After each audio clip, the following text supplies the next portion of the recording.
Believe in your self book summary इन हिंदी। खुद को बेहतर बनाने के टिप्स। भरोसा खुद पर रखो तो ताकत बन जाती है और दूसरों पर रखो तो कमजोरी बन जाती है। क्या आपका अपने ऊपर से विश्वास उठ गया है? क्या आपने अपने सबकॉन्शियस माइंड पर विश्वास करना छोड़ दिया है क्योंकि वह आपके सपनों को पूरा नहीं कर पा रहा है? या फिर आप अपने सबकॉन्शियस माइंड से सपनों को पूरा करना चाहते हैं? क्या आप अपने टैलेंट और कैपेबिलिटीज का अधिकतम प्रयोग करना चाहते हैं लेकिन आपको सही तरीका नहीं पता है? अगर इनमें से किसी भी सवाल का जवाब हाँ है तो यह बुक समरी आपके लिए है। इसमें हम पावर ऑफ सबकॉन्शियस माइंड के best selling author Joseph Murphy की काफी छोटी लेकिन काफी पावरफुल बुक समरी पढ़ने जा रहे हैं। इस बुक का नाम है बिलीव इन योर सेल्फ।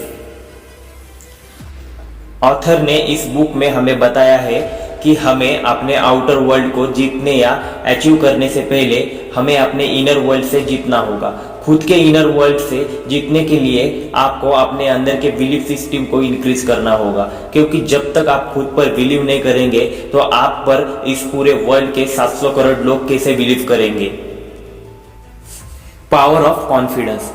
हम सभी लोगों के पास एक कुदरती शक्ति है, लेकिन हम उस शक्ति को तब महसूस करते हैं जब हम अपने दिमाग से चीजों को समझने और देखने का तरीका बदलते हैं। यही वह शक्ति है जिससे हमारे मन में विश्वास आता है। जब हमारे मन में किसी चीज के प्रति विश्वास बन जाता है तब हमारे अंदर आत्मविश्वास उत्पन्न होने लगता है। एक बार एक आदमी ने 2 खूबसूरत पक्षी खरीदे। उसने अपने मालिक से कहा कि वह इन दोनों पक्षियों को प्रशिक्षित करे। थोड़े दिनों के बाद माली ने देखा कि उन दोनों पंछियों में एक ने उड़ना सीख लिया जबकि दूसरा पंछी उड़ नहीं पा रहा था। मतलब उसने कभी छोड़ने की कोशिश ही नहीं की, वह हमेशा डाली पर बैठा रहता था। माली उस पंछी को उड़ना सीखने की बहुत कोशिश करता था लेकिन कोई फायदा नहीं हुआ। एक दिन जब मालिक ने उन दोनों पंछियों को आसमान में उड़ते हुए देखा तो वह बहुत आश्चर्य में पड़ गया। उसने माली से पूछा, तुमने ऐसा कैसे किया? मैंने इस पंछी को उड़ाने के लिए कई प्रयास किए लेकिन यह कभी उड़ने की कोशिश नहीं करता था, इसीलिए मैंने उस डाली को ही काट दिया जिसमें वह बैठा करता था। ठीक उसी प्रकार ज्यादातर इंसान अपने दुखों के साथ चिपक कर बैठे रहते हैं। वह कभी ये सोचते नहीं है कि इन दुखों के बिना जिंदगी कैसी होती है। हर इंसान की जिंदगी में दुख आता है तो नकारात्मक सोच उस पर हावी हो जाती है। उस समय उसको ना अपने आप पर, ना दूसरे लोगों पर, ना ही ब्रह्मांड की किसी शक्ति पर विश्वास रहता है। ऐसी परिस्थिति में उसके पास 2 ही रास्ते बचते हैं। पहला, वह अपने मन की बात मानकर निराशा के समंदर में डूबा रहे। दूसरा, उस दुख को खत्म करने के लिए रास्ता खोजे।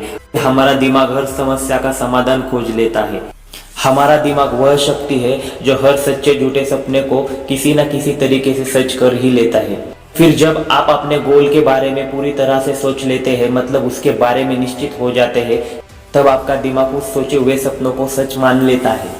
जिस चीजों को हमारा दिमाग पूरी तरह से एक्सेप्ट कर लेता है वह चीज निश्चित रूप से घटित होती है। अगर आप विश्वास करते हैं कि आप सफल होंगे तो आप निश्चित रूप से सफल होंगे, लेकिन अगर आप विश्वास करते हैं कि आप सफल नहीं होंगे तो यकीन मानिए आपको असफलता ही हाथ लगेगी।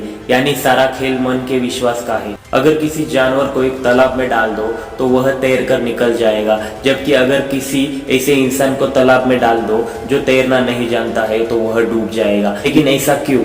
तो ऐसा इसीलिए क्योंकि उस जानवर को यह विश्वास होता है कि वह तैरकर पार हो जाएगा, इसीलिए वह पार भी हो जाता है। जबकि जिस इंसान को तैरना ही नहीं आता वह अपने मन में विश्वास भी नहीं कर पाता कि वह सच में तैरकर नदी को पार कर सकता है, इसीलिए वह डूब जाता है। यानी कि यह इंसान ऐसे समय में भी नेगेटिव चीज को सोचता रहता है। हर इंसान को कोई ना कोई चीज, नेगेटिव चीज बांध कर रखती है, मतलब कोई ना कोई नेगेटिव चीज इंसान को अपनी तरफ आकर्षित करती रहती है। जिस दिन आप उस डाली की तरह अपने आप से नेगेटिव चीजों को दूर कर लेंगे, उस दिन से आपकी जिंदगी में बदलाव आना शुरू हो जाएगा।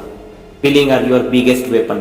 अपनी फीलिंग ही आपके लिए सबसे बड़ा वेपन है। जब आप अपने लाइफ की सबसे बड़ी गोल सेटिंग और उसे विजुअलाइज करते हैं तब आपको वहां पर अपने इमोशन को जोड़ना होगा। ऑथर ने यहाँ पर भी कुछ चीजें नोटिस की है। हमारी फीलिंग्स और इमोशन की बहुत पावर होती है।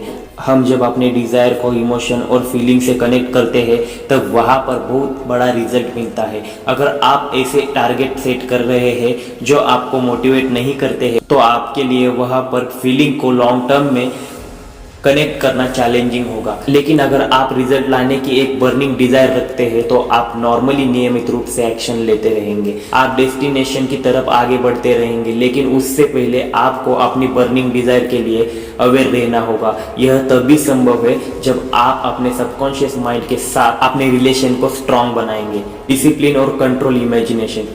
एक बार ऑथर एक ग्रेट बिजनेसमैन से मिले। उस ग्रेट बिजनेसमैन ने ऑथर को बताया कि कैसे उसने अपने बिजनेस की शुरुआत एक छोटे से स्टोर से की थी। उसने कहा कि वह बड़े बड़े सपने देखता था, वह बहुत ही बड़ा ड्रीमर था। वह सोचता था कि उसकी एक बहुत बड़ी कंपनी हो जिसकी ब्रांच पूरे देश में फैली हो। उसने कहा वह अपने मन में ही बड़े बड़े ऑफिसेज, बिल्डिंग्स, फैक्ट्रीज और स्टोर्स की पिक्चर बनाया करता था। वह एक प्रैक्टिस रेगुलर और डिसिप्लिन वे में करता था, एक कंट्रोल्ड इमेजिनेशन के साथ। वह जानता था कि रेगुलर, कंट्रोल्ड और डिसिप्लिन इमेजिनेशन से वह अपने सपनों को पूरा कर सकता है। इससे वह अपने अंदर एक मैजिकल एनर्जी को फील करता था। इससे उसे काम करने की इंस्पिरेशन और मोटिवेशन मिलती थी। उसने वह सब कुछ पा लिया जिसकी उसने कंट्रोल इमेजिनेशन की थी। इसे हम एक डिसिप्लिन इमेजिनेशन भी कह सकते हैं। वह जब तक जिया तब तक अपनी हर इच्छा पूरी करता रहा। ऑथर को बिजनेसमैन की एक कही हुई एक लाइन खास तौर पर पसंद आई। अपने आप को एक सफल व्यक्ति के रूप में इमेजिन करना जितना आसान है, उतना ही आसान असफल के रूप में इमेजिन करना है। लेकिन यह बहुत ही रोमांचक है। ऑथर एक ड्रीमर है। उनके मन में वह पिक्चर और गोल्स है जो पाना चाहते हैं। वह जानते हैं कि एक क्रिएटिव पावर उनके इमेजिनेशन पर रिएक्ट करेगी। हम जो कंट्रोल इमेजिनेशन करते हैं वह फीलिंग से डेवलप होती है। Teacher of mental science Thomas strong ने कहा है, feeling is the law and law is the feeling. Feeling he power का सोर्स है। रिजल्ट पाने के लिए हमें अपने कंट्रोल इमेजिनेशन को फीलिंग से चार्ज अप करना चाहिए। अपने गोल को अपनी फीलिंग से जोड़कर पावरफुल बना ले। इस पावर को अपग्रेड करते रहे, अपने गोल के प्रति लॉयल रहे। जब यह सब आप करेंगे तो डर भी आपसे डरेगा, डर आपके आसपास भी नहीं आएगा। आपके पास फाइनल रिजल्ट को कंट्रोल्ड वे में इमेजिन करने की अमेजिंग पावर है। अगर सच में आप अपने गोल को पाना चाहते हैं तो आप अपने मन में इसकी फाइनल रिजल्ट की एक कंट्रोल्ड इमेजिनेशन पिक्चर बना लें। क्योंकि जिस चीज को आप फीलिंग के साथ कंट्रोल इमेजिनेशन पिक्चर बना पाते हैं वह फ्यूचर में आपके लिए ऑलरेडी मौजूद है। बस आप अपने गोल के साथ लॉयल रहे। डेवलप और राइट मेंटल एटीट्यूड। बिजनेस की दुनिया के लोग या business tycoon right mental attitude के इंपॉर्टेंस को बहुत अच्छे से समझते हैं। इसीलिए ऑथर कहते हैं उन्हें याद है कि उन्हें कई साल पहले पुनर्जन्म पर एक आर्टिकल बनाया था। इस आर्टिकल की कॉपी को एक चर्च के काउंटर पर डिस्प्ले किया गया जहां पर ऑथर लेक्चर देते थे। शुरुआत में बहुत ही कम कॉपी सेल हुई क्योंकि सेल्स गर्ल इस आर्टिकल के आइडिया की कट्टर विरोधी थी। ऑथर ने सेल्स गर्ल को पुनर्जन्म वाली बाइबल की कहानी, मीनिंग और मॉरल समझाया। यह भी बताया कि दरअसल यह किसके बारे में थी। वह स्टोरी का प्लॉट समझ गई, फिर वह आर्टिकल के लिए मान गई। उसने ऑथर के लेक्चर खत्म होने से पहले ही सारे पैम्पलेट बेच दिए थे। यह स्टोरी एक राइट मेंटल एटीट्यूड की इंपॉर्टेंस का एक एग्जाम्पल था। क्योंकि एक राइट मेंटल एटीट्यूड इतनी ज़्यादा इंपॉर्टेंस होती है। आपके राइट मेंटल एटीट्यूड का मतलब है पीपल, सिचुएशन और ऑब्जेक्ट पर मेंटल रिएक्शन। क्या आप सामान्य रूप से ह्यूमन, एनिमल, नेचर फ्रेंडली है? क्या आपको लगता है दुनिया में बुराई भरी पड़ी है? इसे आपके सामने झुकना चाहिए। सिंपली आपका एटीट्यूड क्या है?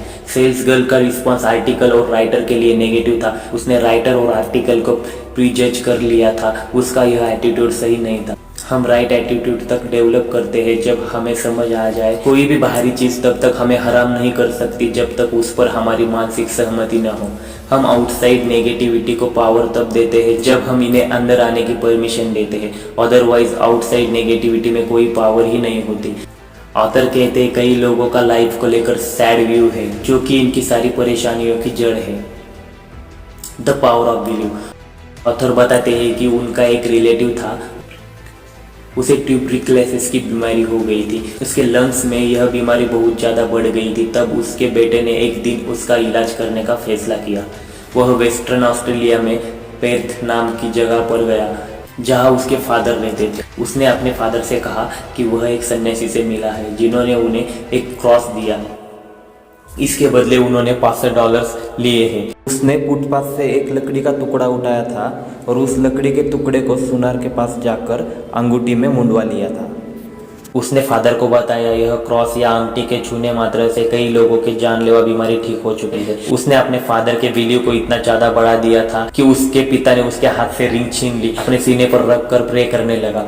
वह प्रेयर करते करते सो गया। अगली सुबह तक मिरेकल हो चुका था। डॉक्टर के सारे टेस्ट इस बात के सबूत थे दैट ही इज परफेक्ट। जाहिर है कि फुटपाथ पर पड़े उस लकड़ी के टुकड़े ने बूढ़े आदमी को ठीक नहीं किया। यह तो उसका बिलीव था जो इतना बढ़ गया था कि उसके लिए आइडल ट्रीटमेंट बन गया। उसका बिलीव और फीलिंग एक दूसरे से जुड़े और उसको बिल्कुल ठीक कर दिया। उसको कभी ना पता चला कि उसके साथ क्या ट्रिक खेली गई। अगर उसको पता चल जाता तो शायद उसे दोबारा टीवी हो जाता। वह पूरी तरह स्वस्थ रहे और 15 साल तक जिए। बिलीव की पावर इतनी बड़ी है वह इस स्टोरी से हम समझ सकते हैं। वह बिलीव ही है जिसकी वजह से लोगों की लाइफ में बड़े बड़े टर्निंग पॉइंट आते हैं। आप और हम सब बिलीव की पावर को यूज करके लाइफ में कुछ भी हासिल कर सकते हैं। बिलीव से कुछ भी किया जा सकता है। मैंने खुद बिलीव की पावर को एक्सपीरियंस किया है। तो दोस्तों, हमेशा बिलीव की पावर पर विश्वास करना और हमेशा अपना विश्वास बढ़ाते रहना। तो दोस्तों, मिलते हैं अगली वीडियो के साथ। तो दोस्तों, लाइक शेयर सब्सक्राइब जरूर करना।